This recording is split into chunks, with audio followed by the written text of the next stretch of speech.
चलिए आज हम लोग एक नया अध्याय का शुरुआत कर रहे हैं जिसका नाम है सिलोगिज्म।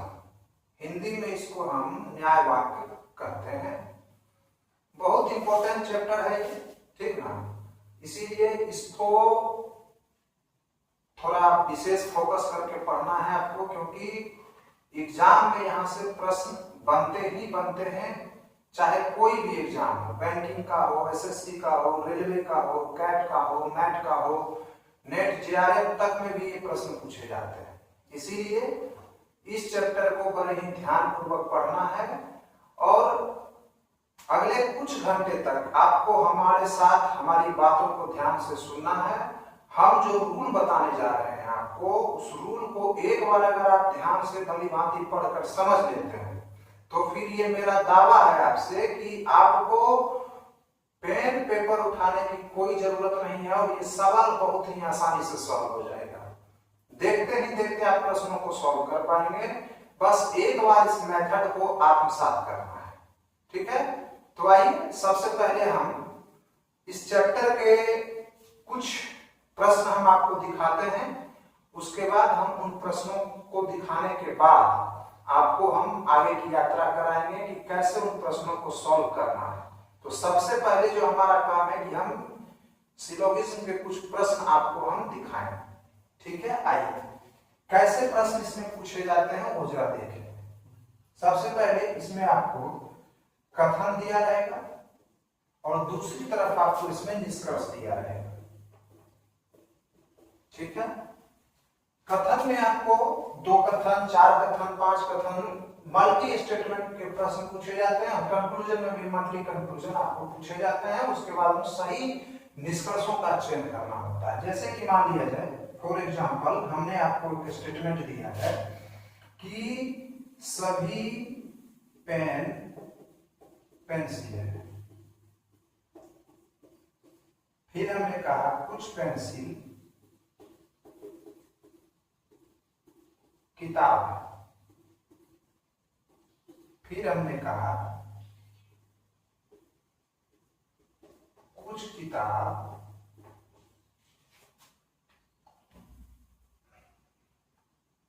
किताब कलम नहीं है, ठीक है। ये स्टेटमेंट है। इस बेस पे आपको कुछ कंक्लूजन दिए जाएंगे। जैसे कि आपको कंक्लूजन दिया जाएगा कि कुछ पेंसिल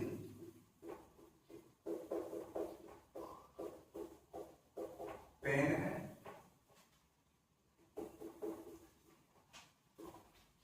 कुछ पेंसिल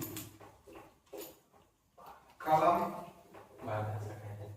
नहीं है। आपको दिया जा सकता है कि कुछ कलम पेन है। इस तरह से आपको निष्कर्ष दिए जाएंगे, इस तरह से आपको स्टेटमेंट दिए जाएंगे। इन्हीं के आधार पर आपको अपने आंसर को फाइंड आउट करना होता है। तो इसी तरह के आपसे प्रश्न पूछे जाते हैं कि एक तरफ कथन और एक तरफ निष्कर्ष होता है और उसमें जो सही निष्कर्ष होते हैं उसका चयन आपको करना रहता है। इससे सिलोगिज्म के कई वैरायटी होते हैं। 4-5 वैरायटी आपको पढ़ना है जो एग्जाम में आपको पूछे ही जाते हैं, ठीक ना। तो आइए शुरू करते हैं इस अध्याय को और आराम से कॉपी पेन उठाकर एंजॉय लीजिए, इस चैप्टर को सीखिए और अपने एग्जाम में जितने भी प्रश्न पूछे जाएंगे उन सारे प्रश्नों को आसानी से सॉल्व कीजिए। चलिए हम शुरुआत करते हैं इस चैप्टर को।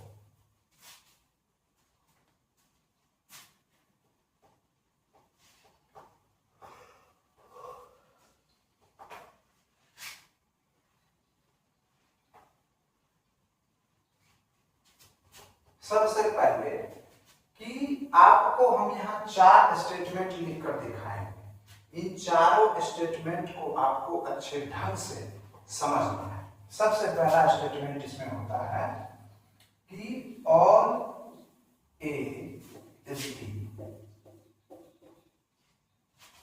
इसी को कहते हैं सभी ए बी है। दूसरा स्टेटमेंट आपका होता है sum A is B,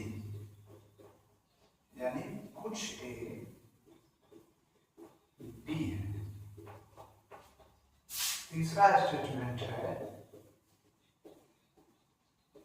some A is not be, और चौथा है नो ए इज बी, कोई ए बी नहीं है। अब इसका मतलब हुआ कुछ ए बी नहीं है। इन्हीं चार स्टेटमेंट के आधार पर आपको जो भी कंक्लूजन दिए जाएंगे उन्हें निकालना होगा, ठीक है ना। तो सबसे पहले इस चारों स्टेटमेंट को हम समझने का प्रयास करेंगे। वैसे तो सिलोगिज्म के प्रश्नों को बनाने की कई विधियां हैं, परंतु हम जिन मेथड का यूज करेंगे उसे हम 150 मेथड का नाम देते हैं। इसे वेन डायग्राम के भी माध्यम से बनाया जा सकता है, परंतु वेन डायग्राम का जो तरीका है वो थोड़ा लेंथी तरीका है, और साथ ही साथ उसमें समस्या ये है कि उसमें आपको पेपर पेन यूज करना पड़ता है, और साथ ही साथ थोड़ा सा समय ज्यादा लेता है, टाइम टेकिंग मेथड है। लेकिन इस मेथड को अगर आप एक बार सीख जाते हैं तो सिर्फ देखकर नजर से कुछ ही सेकंड्स में आप इस सवाल को आसानी से कर पाएंगे, ठीक है। तो सबसे पहले हम आइए आपको 4 रूल्स बताते हैं सिलोगिज्म के प्रश्नों को टैकल करने के लिए। उन 4 रूल्स को आप पहले सीखिए, उसके बाद हम सीधे आपको प्रश्नों पे ले जाएंगे और वहां से आपको हम प्रश्न कराना शुरू करेंगे। सबसे पहला रूल क्या है, वो उस रूल को हम आपको सिखाते हैं।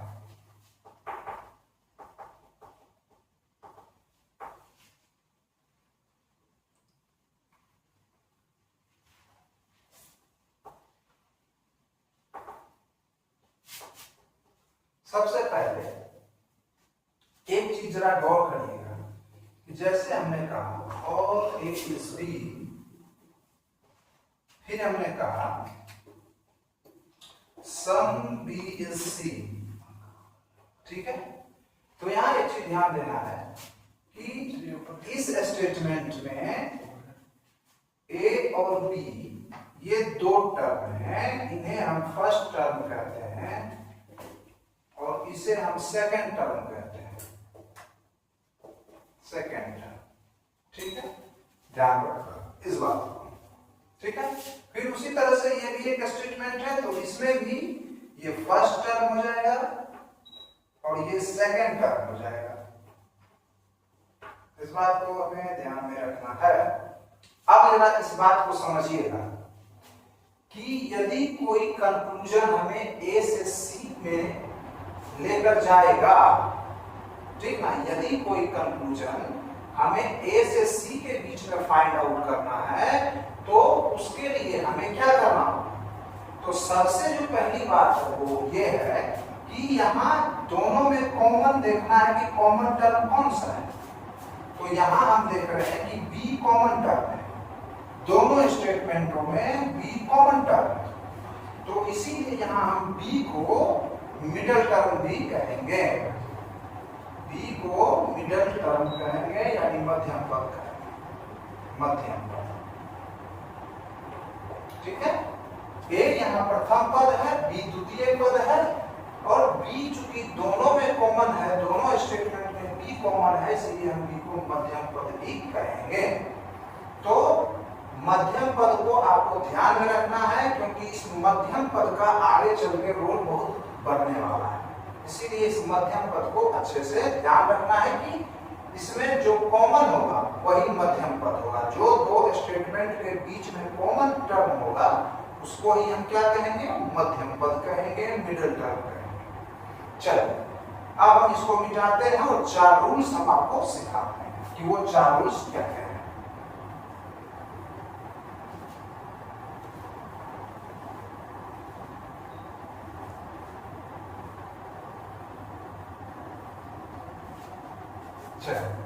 सबसे पहला नंबर रूल क्या है उसको देखिए, रूल नंबर 1, ठीक है।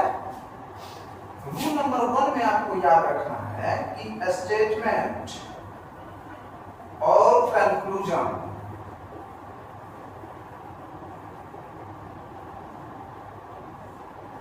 ठीक है, कि स्टेटमेंट के बेस्ड पे हम लोग कंक्लूजन को फाइंड आउट करते हैं। तो हमें इस बात को ध्यान रखना है कि यदि पॉजिटिव और पॉजिटिव स्टेटमेंट मिलेंगे तो हमेशा पॉजिटिव कंक्लूजन देंगे।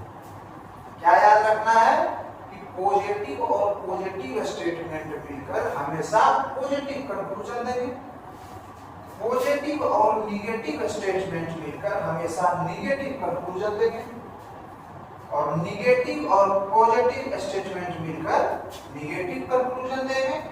और यदि दोनों स्टेटमेंट निगेटिव है तो फिर नो कंक्लूजन, कोई भी निष्कर्ष नहीं निकलेगा, नो कंक्लूजन। ठीक है, इस बात को आपको अच्छे तरीके से सीख लेना है। ठीक है, इसको आपको सीखना है। रूल नंबर 1, पहला गोल्डन रूल आपको याद रखना कि पॉजिटिव और पॉजिटिव स्टेटमेंट मिलकर हमेशा पॉजिटिव कंक्लूजन देंगे, पॉजिटिव और निगेटिव स्टेटमेंट मिलकर हमेशा निगेटिव कंक्लूजन देंगे, निगेटिव और पॉजिटिव कंक्लूजन मिलकर निगेटिव कंक्लूजन देंगे, और निगेटिव स्टेटमेंट मिलकर नो कंक्लूजन, यानी कोई भी कंक्लूजन फाइंड आउट इन दोनों के बीच नहीं किया जा सकता है। पहले रूल को आपको याद रखना है और इसे नोट डाउन भी करना है। अब आइए रूल नंबर 2 पे चलते हैं। क्या है रूल नंबर 2?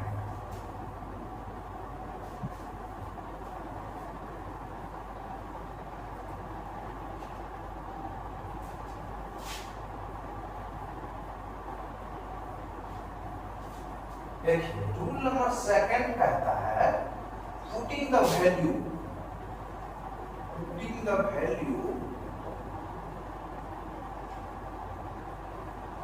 ऑफ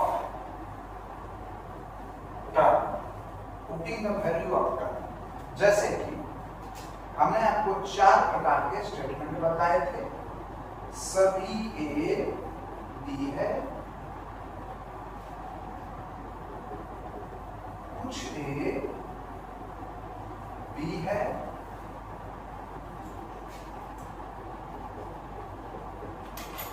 कुछ ए बी नहीं है, और चौथा हमने बताया था कोई ए बी नहीं है, कोई ए बी नहीं। ठीक है, तो देखिए हम सबसे पहले इस पे वैल्यू को पुट करेंगे। यहाँ जो सभी लगा हुआ है, सभी का मतलब होता है और यानी 100%। तो ए के ऊपर हमने क्या लगा दिया 100, इसकी वैल्यू हो गई 100, और बी में कुछ नहीं लगा है तो बी हो जाएगा 50। ठीक है, यहाँ कह रहा है कुछ ए जैसे ही कहे तो इसका मतलब हो गया 50, और बी में कुछ नहीं है तो यहाँ भी 50। ठीक है, तीसरा फिर है कुछ ए, तो यहाँ हमको 50 पुट करना है, और बी नहीं है, जिसमें नहीं लग जाए वहां आपको 100 पुट वैल्यू करना है, 100 वैल्यू पुट होगा, तो यहाँ बी पे 100 हो जाएगा। कोई ए जब कह रहा है तो कोई ए का मतलब होता है कोई भी ए, इसका मतलब 100%। तो ए के ऊपर यहाँ 100, और बी में नहीं लगा हुआ है तो यहाँ भी 100। इसका मतलब ये हुआ कि अगर और वाला स्टेटमेंट है तो इसमें आपको 100 और 50 को यूज करना है। अगर सम वाला केस है तो इसमें दोनों का वैल्यू 50 और 50 होगा। अगर सम नॉट का केस है तो आपको वैल्यू 50 और 100 पुट करना है। अगर नो वाला केस है तो इसमें 100 और 100 का वैल्यू पुट करना है। ठीक है, ये गोल्डन रूल नंबर 2। ठीक है, कि all A is B then value of A is 100 and B is 50। Sum वाला केस है तो 50 और 50 दोनों टर्म पे वैल्यू पुट करना है। सम नॉट का केस है तो 50 और 100 का वैल्यू पुट करना है, और नो वाला केस है तो 100 और 100 दोनों पे 100 वैल्यू पुट करना है। यहां तक किसी को कोई दिक्कत नहीं होनी चाहिए। ये रूल नंबर 2 है। अब हम रूल नंबर 3 की बात करते हैं। रूल नंबर तीसरा क्या कहता है, आइए देखते हैं रूल नंबर थर्ड को।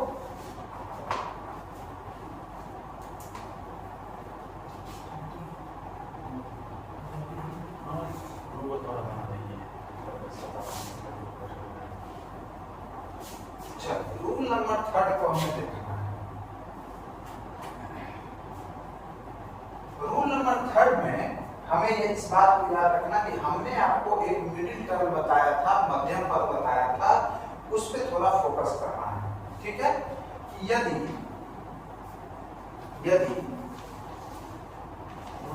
दो कथनों या दो से अधिक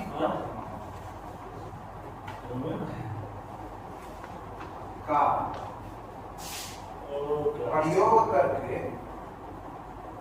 प्रयोग करके कोई निष्कर्ष निकालते हैं, कोई निष्कर्ष निकालते हैं, तो मध्यम पद दोनों कथनों का, तो मध्यम पद या मिडिल टर्म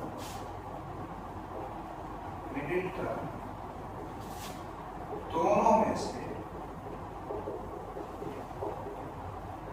कोई एक स्थान पर उसकी वैल्यू 100 होनी चाहिए, 100 होनी चाहिए, अन्यथा दोनों के बीच कोई निष्कर्ष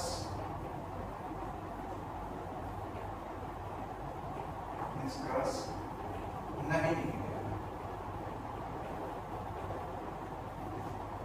इसको थोड़ा समझते हैं। हमने आपको बताया था कि मध्यम पद होता है, मिडिल टर्म। तो जब हम निष्कर्ष निकालते हैं, तो निष्कर्ष निकालते समय यदि दो या दो से अधिक कथन का यूज कर रहे हैं, दो या दो से अधिक स्टेटमेंट का यूज कर रहे हैं, तो उन दोनों स्टेटमेंटों में जो मिडिल टर्म हो, वो मिडिल टर्म दो में से कोई एक स्थान पर 100 होना चाहिए।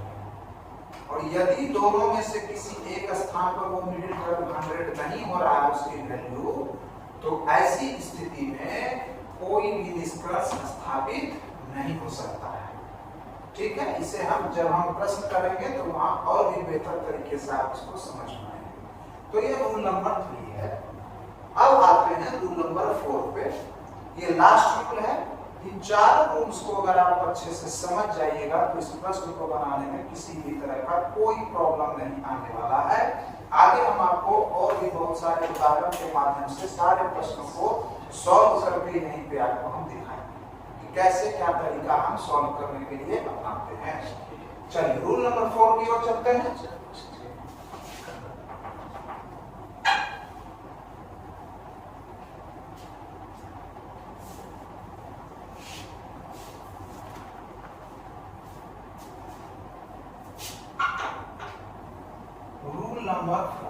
रूल नंबर 4 क्या कहता है कि इसको हम इनकम एक्सपेंडिचर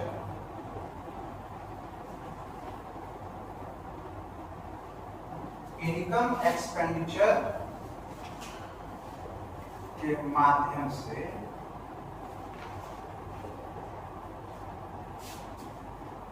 समझने का प्रयास करते हैं।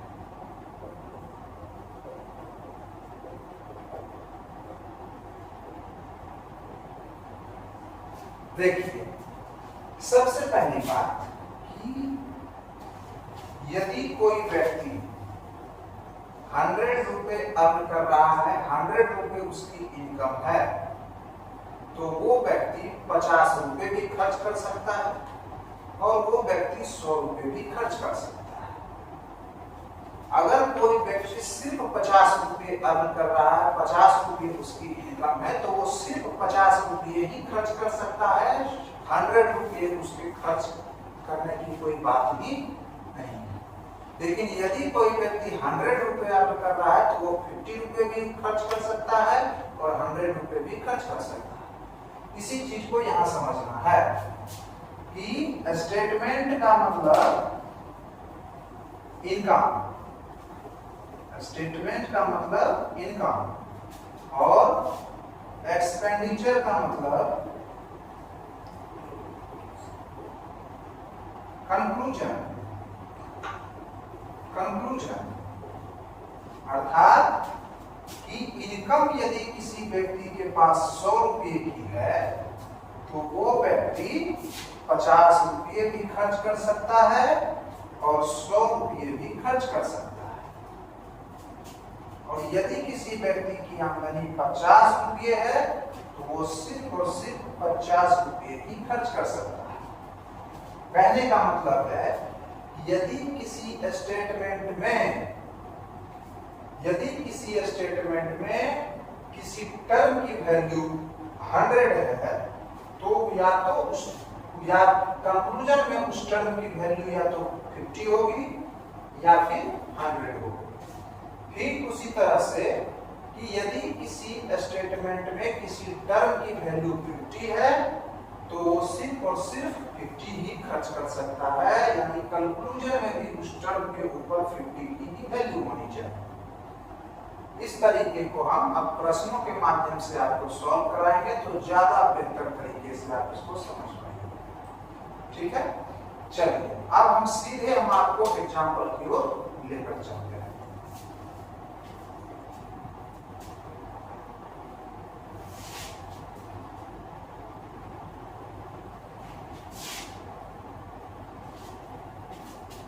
चलिए एग्जाम्पल देखते हैं, उसके बाद प्रश्नों को बनाते हैं।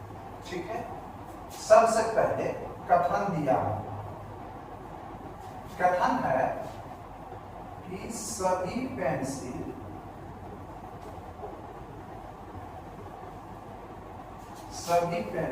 किताब है।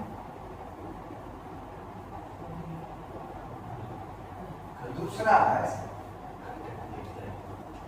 कुछ किताब पेन है।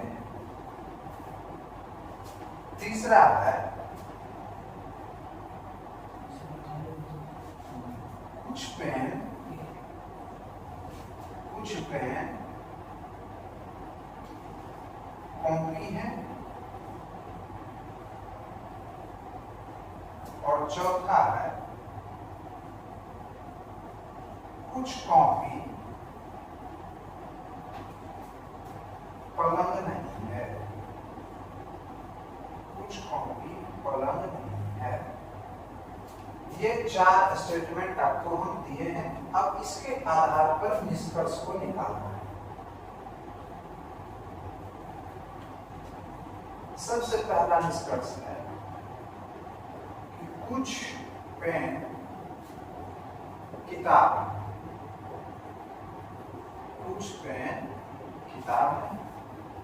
दूसरा निष्कर्ष दिया हुआ है कि कुछ किताब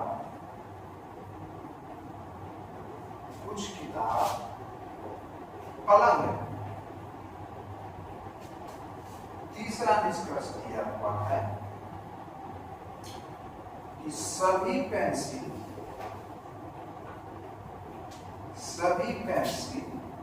कॉपी है।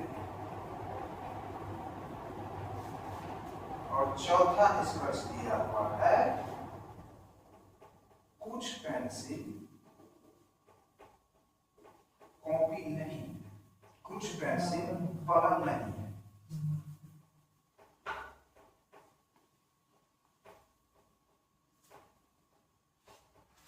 अब आपको यह बताना है कि इसमें से कौन सा निष्कर्ष सही है और कौन सा निष्कर्ष गलत है। ठीक है, तो सबसे पहले हमने जो 4 रूल्स को सीखा है उन्हीं 4 रूल्स को यहाँ पे अप्लाई करना है। सबसे पहला रूल हमने आपको बताया था कि हमें यह पता करना है कि स्टेटमेंट पॉजिटिव है या निगेटिव है। तो हम यहाँ देख रहे हैं कि ये स्टेटमेंट पॉजिटिव है, ये स्टेटमेंट भी पॉजिटिव है। ये स्टेटमेंट भी पॉजिटिव है और ये स्टेटमेंट निगेटिव है। ठीक है, तो सबसे पहला रूल हमने अप्लाई किया कि सबसे पहला रूल कहता है कि स्टेटमेंट पॉजिटिव है या नेगेटिव, ये हमें पहले पता कर लिया। अब दूसरे रूल के ऊपर चलते हैं कि putting the value of term. तो हमने बताया था कि जब सभी वाला स्टेटमेंट हो तो उसका वैल्यू 100 और 50 होता है। ठीक है, रूल नंबर दूसरा में जाके आप देखिए कि सबसे पहले वैल्यू इसका होगा 100 और इसका हो जाएगा 50। और वाले केस में, सम वाले केस में हमने बताया था कि दोनों टर्म की वैल्यू 50 और 50 होगी। और तीसरे में फिर यहां भी 50 और 50 होगी। और सम नॉट वाले केस में हमने आपको बताया था कि 50 और फिर 100। हमने इसकी वैल्यू भी पुट कर दी। निष्कर्ष में भी वैल्यू पुट करते हैं, यहाँ सम है तो यहाँ 50 और 50, यहाँ भी 50 और 50, यहाँ सभी है तो 150, यहाँ कुछ पेंसिल पलंग नहीं है तो 50 और 100 हमने वैल्यू पुट कर दी। अभी ये प्रोसेस आपको थोड़ा लेंथी दिख रहा है, परंतु जब आप इस रूल को अप्लाई करने के लिए सीख जाएंगे तो पेन पेंसिल उठाने की कोई जरूरत नहीं है। ठीक है, अब जरा देखिए रूल नंबर 3 पे चलिए। हमने आपको क्या बताया कि जब भी हम किसी भी पद के बीच निष्कर्ष स्थापित करते हैं तो जो मध्यम पद होता है उस मध्यम पद में किसी एक जगह उसे 100 होना अनिवार्य है, उस मध्यम पद का 100 होना अनिवार्य है। जैसे देखिए कि यहां तो हमें पेन से किताब के बीच संबंध स्थापित करना है, तो पेन से किताब संबंध स्थापित करने के लिए सिर्फ हमें इसी स्टेटमेंट का यूज करना होगा। ठीक है, जैसे यहां देखिए कुछ किताब पलंग है, तो किताब से हमें पलंग के बीच क्या करना है, रिलेशन बनाना है। तो किताब से पलंग के बीच में रिलेशन बनाने के लिए यहां देखिए पेन एक माध्यम है, किताब से पहले पेन के पास जाएंगे, फिर पेन से कॉपी के पास और कॉपी से पलंग के पास। ठीक है, तो सबसे पहले हमको ये देखना है कि किताब से पेन जाएंगे, पेन से कॉपी जाएंगे, कॉपी से पलंग जाएंगे, तब हम किताब से पलंग के बीच में संबंध स्थापित कर सकते हैं। लेकिन हमने आपको बताया था कि मिडिल टर्म दोनों में से कहीं एक जगह 100 होना चाहिए। तो यहाँ हम क्या देख रहे हैं कि पेन और यहाँ पे पेन दोनों जगह यहाँ पे मिडिल टर्म 50-50 ही है। तो इसका मतलब किताब और पलंग के बीच कोई भी संबंध स्थापित नहीं हो सकता है। ठीक है, चलिए अब हम इस प्रश्न को सॉल्व करके हम आपको बताते हैं कि कैसे इस प्रश्न को सॉल्व किया जाएगा। सबसे पहली बात कि देखिए यहां कह रहा है कंक्लूजन की कुछ पेन किताब है। ठीक है, तो अब हमको यहां देखना है कि पेन और किताब से संबंध बनाने के लिए सिर्फ एक ही कथन का यूज करना पड़ेगा और ये कथन पॉजिटिव है, तो पॉजिटिव स्टेटमेंट से हमें पॉजिटिव कंक्लूजन निकलेगा। ठीक है, पहली बात। दूसरी चीज, ये भी हमारा पॉजिटिव स्टेटमेंट कंक्लूजन है, ये भी पॉजिटिव है और ये निगेटिव है। ठीक है, चलिए देखिए सबसे पहले ध्यान जरा दिखाना है कि पहले स्टेटमेंट की पहले कंक्लूजन की बात करते हैं। तो यहां पे हम देख रहे हैं कि कुछ किताब पेन है। ठीक है, तो कुछ किताब पेन है, तो यहाँ पेन की वैल्यू कितनी है, पेन का इनकम कितना है, 50 है। यहाँ पेन कितना खर्च कर रहा है, 50 कर रहा है, कर सकता है। यहाँ किताब की वैल्यू 50 है, यहाँ किताब की वैल्यू भी 50 है, यानी किताब यहाँ भी 50 कमा रहा है, यहाँ खर्च भी 50 कर रहा है। इसका मतलब ये स्टेटमेंट कंक्लूजन ये बिल्कुल सही है। दूसरे कंक्लूजन पर ये कुछ किताब पलंग है, किताब से हमें कहाँ जाना है, पलंग की ओर।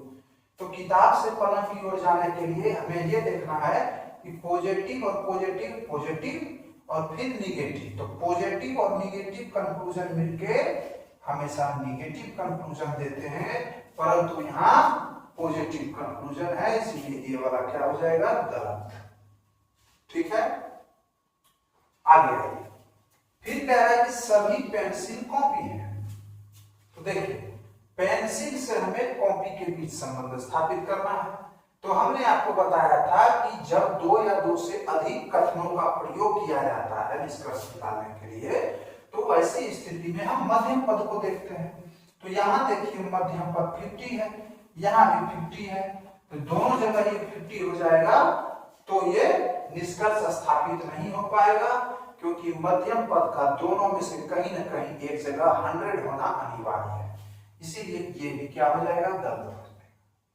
अगला कह रहा है कि कुछ पेंसिल पलंग नहीं है, हमें पेंसिल से पलंग के बीच संबंध स्थापित करना है। तो पेंसिल यहाँ है और पलंग यहाँ है, तो पेंसिल से पलंग पहुंचने के लिए हमको पहले पेंसिल से किताब पे आना होगा, फिर किताब से पेन के पास आना होगा, फिर पेन से कॉपी के पास और फिर कॉपी से पलंग के पास। यानी कि पेंसिल से पलंग के बीच रिलेशन बनाने के लिए हमें चारों स्टेटमेंट को यूज करना है। और जब हम चारों स्टेटमेंट को यूज करेंगे तो सबसे पहले यह देखेंगे, ये पॉजिटिव स्टेटमेंट, ये पॉजिटिव, दोनों मिलकर बनाएगा पॉजिटिव, फिर पॉजिटिव और पॉजिटिव मिलकर बनाएगा पॉजिटिव, और फिर पॉजिटिव और निगेटिव मिलकर बनाएगा निगेटिव। और यहाँ भी निष्कर्ष निगेटिव है, यानी कि यह सत्य हो सकता है, परंतु यह सत्य तभी होगा जब इसकी वैल्यू सेट होगी। और दूसरा चीज मिडिल टर्म, यहाँ पे हमको देखना है कि मिडिल टर्म दोनों में कहीं एक जगह 100 है, यहाँ भी 50 है मिडिल टर्म, यहाँ भी 50 है, इसका मतलब हम किताब से पेंसिल से पलंग के बीच कोई भी संबंध नहीं स्थापित कर सकते हैं, इसीलिए ये वाला भी क्या हो जाएगा, रॉन्ग हो जाएगा। तो इसमें सिर्फ और सिर्फ एक नंबर ट्रू है, बाकी सभी फॉल्स। ठीक है, चलिए आगे फिर नेक्स्ट एग्जांपल से हम आपको क्लियर करते हैं। इस तरह से 10-5 एग्जांपल जब हम आपको बताएंगे तब आपको ये मेथड थोड़ा थोड़ा अच्छे से समझ में आ जाएगा कि हम कैसे प्रश्नों को बनाते हैं।